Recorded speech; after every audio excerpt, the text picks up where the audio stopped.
So your entry into the model risk side is primarily because of your economics background. That helped you. Yes. Yes, I would say that it helped me. If somebody wants to make a career in either credit risk or either the model validation side, Yeah. okay, what are the core skill set that they need to succeed? Finance is something that is, I will say, ever evolving. Okay. Hmm. So it's like, yeah, you should have these basic concepts of, I would say, statistics, then coding, then finance. Somebody who is just starting out his career, say after masters MBA, Yeah. and he Yeah. wants to or say after FRM, he wants to start get into model validation, that's his end goal. Okay. What kind of internships he should look for? And Yeah. we have been hearing about AI, machine learning and all, but how much integral it is right now in the model validation space?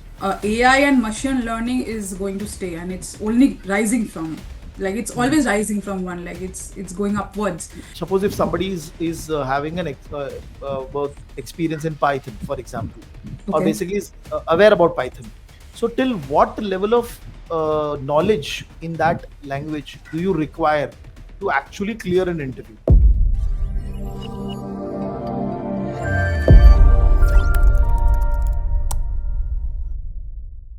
Hello, guys. I hope everybody is doing good. This is Ganesh Nayak. I help finance professionals and students to excel in their career and become a better version of themselves. And I also help students preparing for competitive exams like CFA, FRM, and SCR. And as a part of that journey, we also help students with respect to insights from the industry. And similarly, we are having today Sheta. She is going to be helping us with her experience into risk management and how to become a model developer or how to enter into a quant site. So, first of all, Sheta, thank you very much for taking out time and talking to us. This is our second meeting post the interview that we did for SCR exam. So, if you can give a brief to the audience with respect to your educational background and the overall experience that you have. Yeah, sure. So thanks to you for having me here. So it's a pleasure. Yeah, so I will start. So my name is Sheta Gosswami, and I have around 8 years of experience into Okay. the banking domain, banking and finance domain. So Okay. I started with a banking client Hmm. in my first job. So it was not risk management, but it was more into campaigns and marketing analytics. But it had a lot to do with banking data, because I was actually working day to day, like retrieving the data from the data warehouse, and then creating like joining tables. So it gave me a very good exposure in understanding the data management part, especially. So Okay. right, so it, because I think for any person getting into the field of model risk management, understanding the data is very, very crucial. So how the data works, how, what are the fields which are important to make sense of it. So from there it gave me a foundational on about the data structure, on how banks work. And then after a period of 1.5 years, I decided to move into a more quant kind of a field, where I could apply my skill sets, because I majored in economics. So I wanted to apply my economics, econometrics, like statistics, finance, like skills into my job. So yeah, I started into model risk management. I was very newbie, because I had very theoretical knowledge about finance and risk management. But yes, getting into that field, like I created my way. So my first experience was working in credit risk of model validation. So I Hmm. was working with North American banks. Okay. Okay. And then, so that was a starting point for my risk management career. So I started, so yeah, that's how I started. And it's been like around 6.5 years now. So that's how my career grew. And right now I kind of specialize in validation of credit risk models into the like banking domain. Okay. Yeah. Okay. So when you entered into the modeling side, Yeah. you had an economics background, but did you Yes. had the coding side also, or you were aware of some coding languages in and out?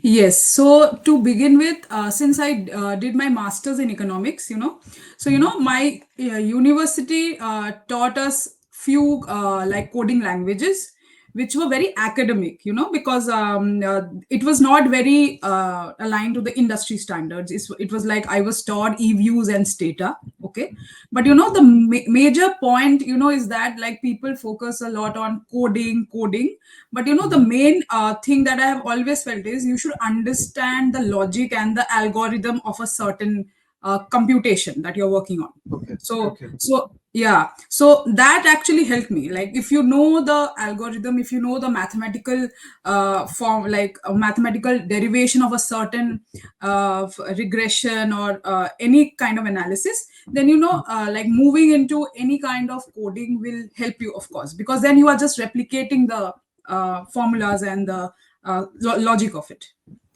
Okay. Okay. Okay. Yeah, yeah. And so your entry into the model risk side is primarily because of your economics background that helped you. Yes, yes, I would say that it helped me. Okay. But Yes. right now, apart Yeah, from the economics background, when you see a lot of new people coming in, what is yeah. the normal qualification that they carry? So normally in my field I've seen the minimum qualification that is required is, of course, a Okay. master's in a quant field, I would say. So it can be economics, it can be maths, it can be statistics, and also I have seen at times people from physics also come, and I've also seen nowadays people from engineering background are also coming. Okay. Okay. Okay. Yeah. Physics is Yes. also Yes. very, So even though yeah. they do not have the credit risk modeling side, Yes. but I think so Yeah. they have more stats involved also in their activity. Right, because credit risk has a lot of concepts coming from like quantum mechanics, because they Hmm. teach a lot about quantum mechanics. So physics has I would say it aligns with a lot of market risk concepts like algo trading, like algorithmic trading, stochastic calculus, derivative pricing. Okay. So so it's very much aligned to what they study in their course, I would Okay, say. okay. And Yeah, with respect to if somebody wants to make a career in either credit risk or either the model validation side, yeah, okay, what are the core skill set that they need to succeed? yeah. So what I would say is, this kind of a field is very multidisciplinary. Okay, so well, it's not necessary that like you should have okay, this coding skill set, because it has a lot of multifaceted skills. Okay, first is Okay. like, of course, your foundations on like on mathematical algorithms which we work on everyday Mm, basis has to be very mm. clear. Like, it can be from physics, math, statistics, economics, finance, but things like linear regression, which is like just the building blocks. Okay, Right. so your foundations on these kind of like topics, like statistics, basic statistics, like the ones which we studied in 12 or then we graduated, like that. Okay, so regression, time series, so these are the theoretical concepts of statistics, econometrics, right? And then things like, if you pick up these logics, you can try to replicate in codes, right? You start with a coding, like you just try to make your own pseudo codes and try to run it. Like there are Okay. numerous platforms where you can write codes, you can check Hmm. if your logic is right or not, right? Then you can start with SQL, SAS, R, Python, whichever you pick. But yeah, I would come later, like which programming language gives what edge over others. And then, trying to understand the financial market well. That's a very key point, right? Understanding what kind of assets are there, who are the key players in the market, what are stocks, what are bonds, what are equities, what are derivatives, Okay. yeah. Okay. So these kind of things, like you have to take a like a very fundamental course on these kind of topics, because finance is something that is I will say ever evolving. Okay, Hmm. so it's like, yeah, you should have these basic concepts of, I would say, statistics, then coding, then finance. So this, I Okay. said, is very theory, like. I can have these skill sets and I can apply for interviews. At least you can start the Yes, journey. yes, Okay. yes. Is there a global certification or any certification that you are aware about which helps you anybody to get into the model validation area? Okay, so model validation area, I would not say specifically, but somebody can enter into this risk world. But there are numerous certifications. Like as we know, FRM is one of the most recognized global certifications. But it's a very foundations. Okay, that I said right now, like concepts of financial markets. Why do we need risk management? Right? Right. What is a model? What is a risk? Okay, so it will teach you these things, and it will also teach you the statistics part, the derivatives part. But then modeling is something which is very practical. Okay, so we also need to understand the balance between theory and practical. Okay, FRM will give you a theory base. Okay, but then we need to pick up courses or on what kind of courses would give you both practical and theoretical knowledge.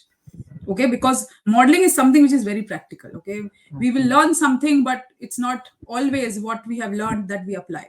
Like it's not Right. the same thing. Right. Right. So I would say, rather than doing courses, like of course you can start with FRM, but then I think it's more important to get into internships, because I felt that is very crucial for somebody to understand what actually happens in the real world.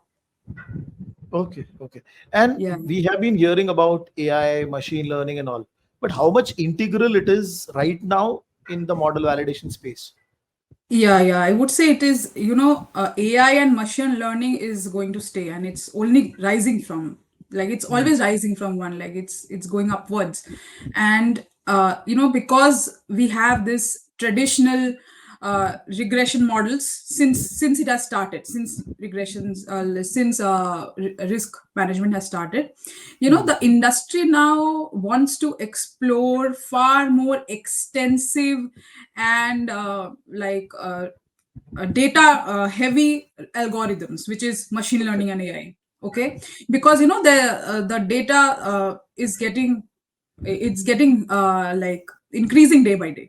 That's what I mean. Like, since there's huge amount of data, and nothing in this real world is very unidimensional. So by unidimensional, I mean, the traditional regression methodologies like logistic or linear, they actually have an assumption of variables, like there's x and there's y, right? Y is an output and x is an input, right? So we always assume in these regression models that x and y will always have a direct relationship. It's either positive or Linear negative, relationship.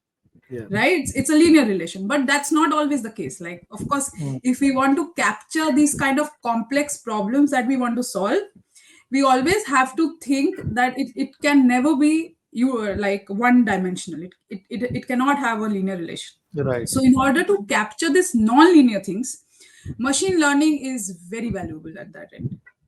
Okay, so yeah, so to make it more realistic, to make it more dynamic, to make it more versatile, the machine learning is very much needed.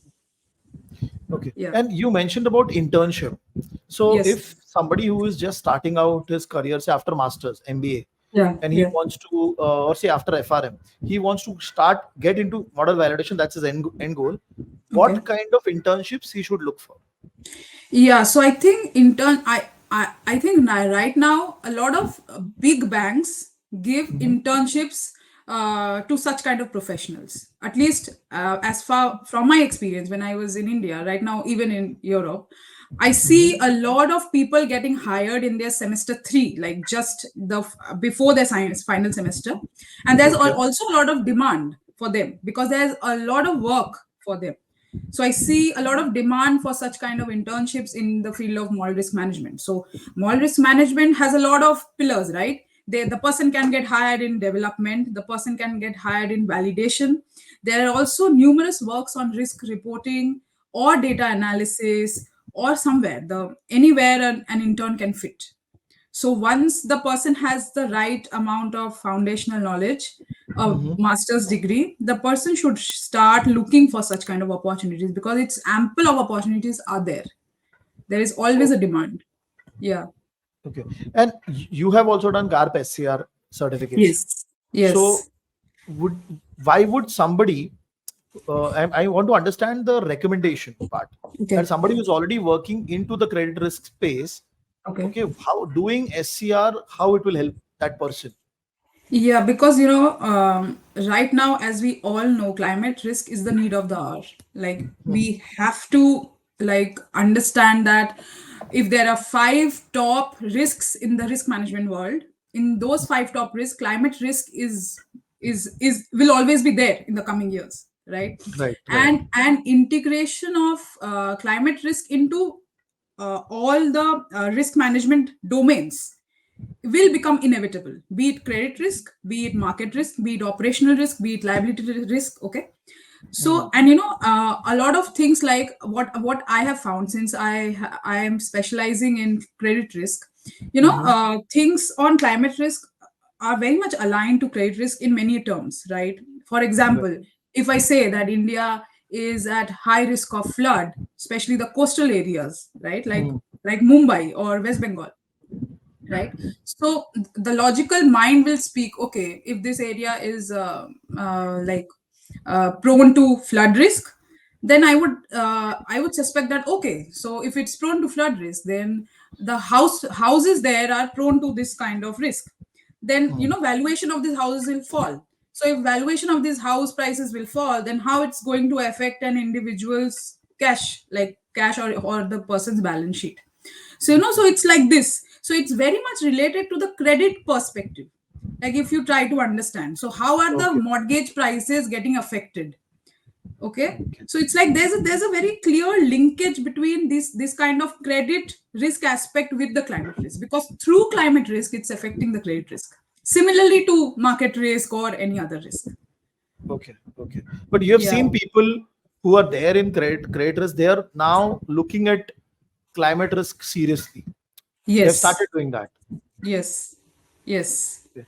Okay. Yeah. And So in terms of quant level, in terms of modeling level, yes, I see a lot of interest in climate risk and credit risk, because the models right now with the bank, like PD, LGD, ECL models, they can easily be adapted to the climate risk aspect.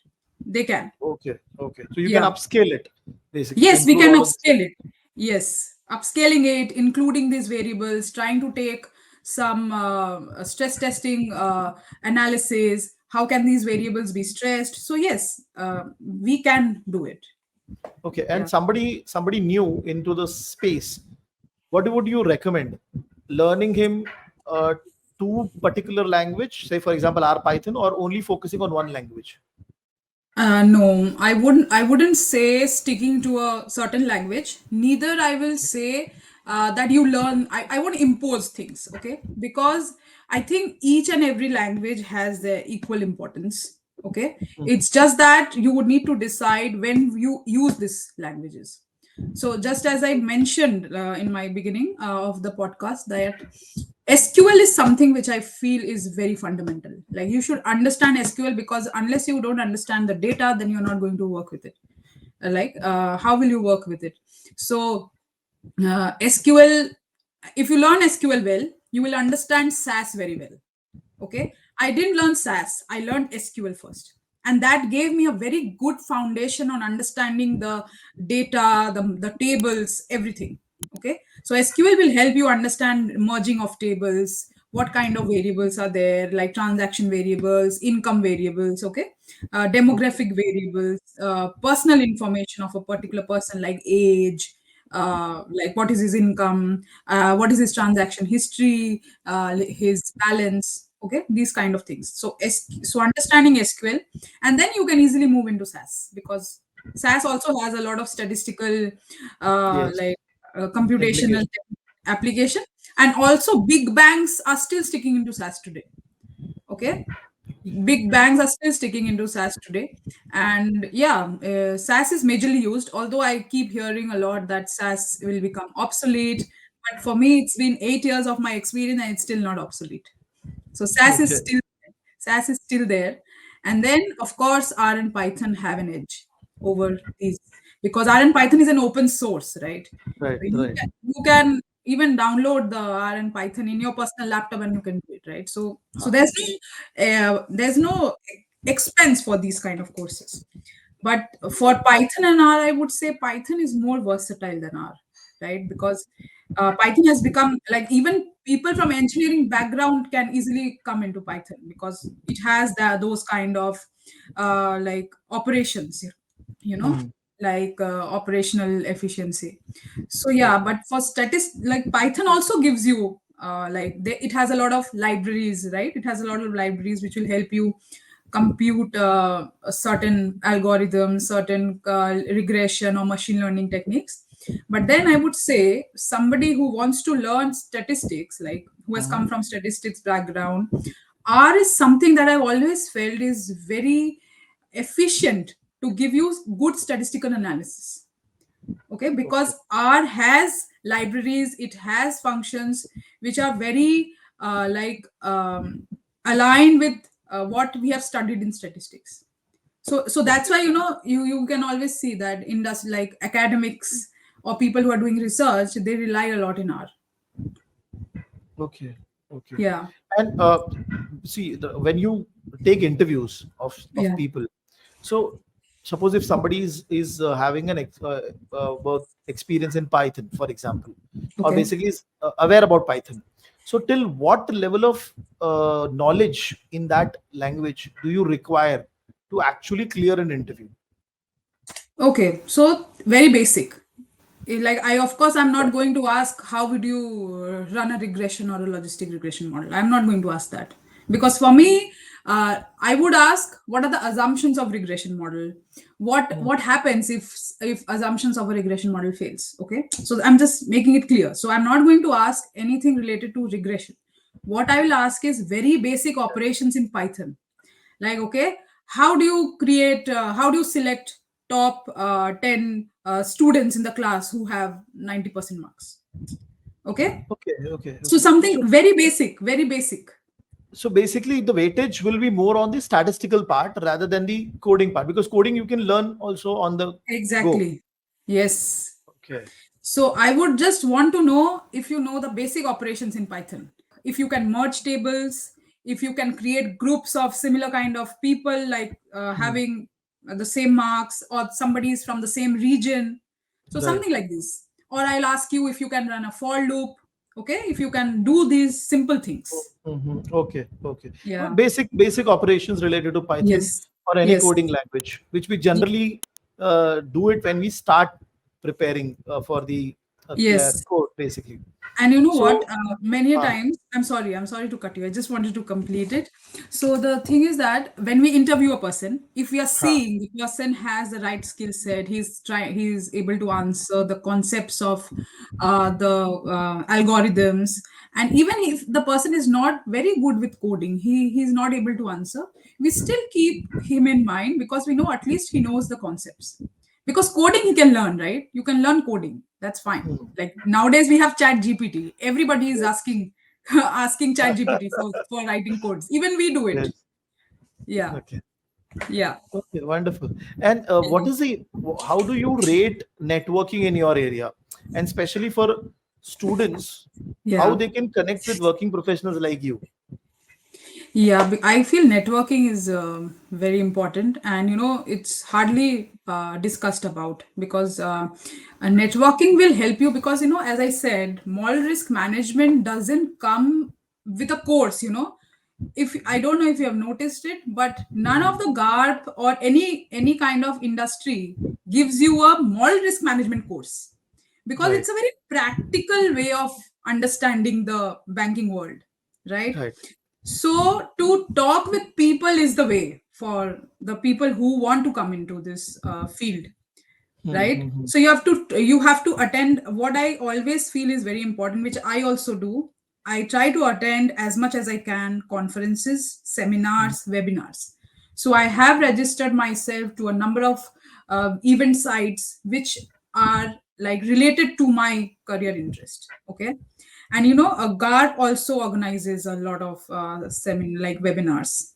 Okay, Mm-hmm. and GARP also publishes a lot of articles. So you read articles, you attend webinars, you attend seminars, then of course you can in linkedin has become very very like easy for us to, because I know when I just started, LinkedIn was not as powerful as it is today. Hmm. So it's Okay. becoming very powerful nowadays to connect with any people. Yeah. Okay. So Yeah. last two questions. The first one is, what is a trend that you see in the model risk management space, and how students who are coming now, how they can prepare themselves for that trend? Yeah, so I see the trend is going up and up. That's for sure, because there's a lot of regulator scrutiny to banks. If I don't know, like if it's for the students, I just want to tell them that it is very relevant and it will always be in demand, because as banks grow, they will always fall back with a lot of risks that we still are not able to capture with the models, right? Because models cannot capture every risk. As we saw last year, so many banks failed, right? SVP failed, then big banks like Credit Suisse failed, right? So risk is something, we say that we try to capture risk, but that's a myth. We cannot capture risk. Okay, so since the risk will always prevail, so demand for risk professionals will also be there. It will always be relevant. So, and I see the trend that I see is there's a lot of demand for credit risk, market risk, but one risk that is becoming very relevant nowadays is machine learning, AI. Okay, so that's something that is becoming very very relevant, and of course credit risk, like climate risk and ESG. So these two have added. There were risks like credit, market, liquidity, operational, but then cyber security risk, like the amount of frauds that banks are facing nowadays, like operational risk.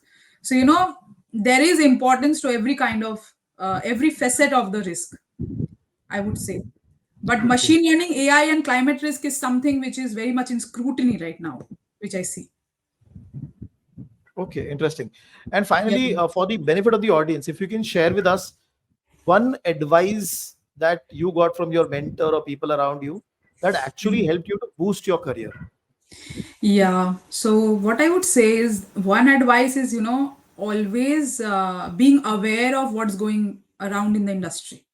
Like you always have to be updated with what's going on, what is happening, because these kind of moral risk management is very much regulatory driven. Okay, so the regulators are our key. It's that's the key spectrum. Okay, because whatever so there are a lot of publications that the regulator does, like be it US Fed or be it EBA, be it Bank of England. Okay, so what I would say is we should everyone should always be updated with these kind of regulatory guidelines. Okay, and then what the industry experts are saying, because they have a lot of experience, they are in the industry since like 20-30 years. Okay, so what are the recent updates, what is happening, what can go wrong, then what are the new kind of risks that can emerge, like recent times geopolitical risk has been very very crucial, right? Like geopolitical risk can also replicate into and create a lot Right. of risk into this kind of credit market. And yeah, so I would say just to be very aware, to understand the financial markets well, like what can go wrong. Yeah, so these and of course upskilling yourself every day, that is for sure important. Like you have to upskill yourself. You're like learning is the key, I would say. Like being very consistent and learning. Like Okay. I didn't know R and Python because I was coming from a very non-coding background, but I But learned you R, still have Python. been able to, still you have been Yeah. able to get into the core area Yes, of model risk management. So yes, a lot of yes. new people Because can also try.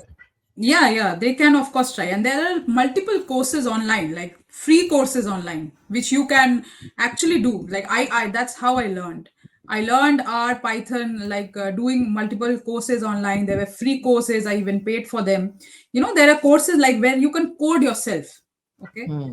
so you can do those courses, and of course when you apply it in your job there, and honestly, it's not that difficult, because every bank which you join, it has its own code base. You will always get, like, you don't have to write anything from the scratch. You can always refer to code bases where you enter. Acha. The only thing that you have to do is you have to understand. You have to have a proper understanding. And then, of course, if you talk to your seniors who have built that code base, if you communicate well with them, and then you try to understand, okay, what's the business problem, then you can create it for yourself as well. Okay. Yeah. Okay. Interesting, Sheta. Thank you very much for taking out time and talking to us, because your perspective of the model risk management will help a lot of young students, young finance professionals who want to get into that area. So thank you very much for taking out time and talking to us. No problem. I'm always ready to help. Like, people can reach out to me as well. No problem.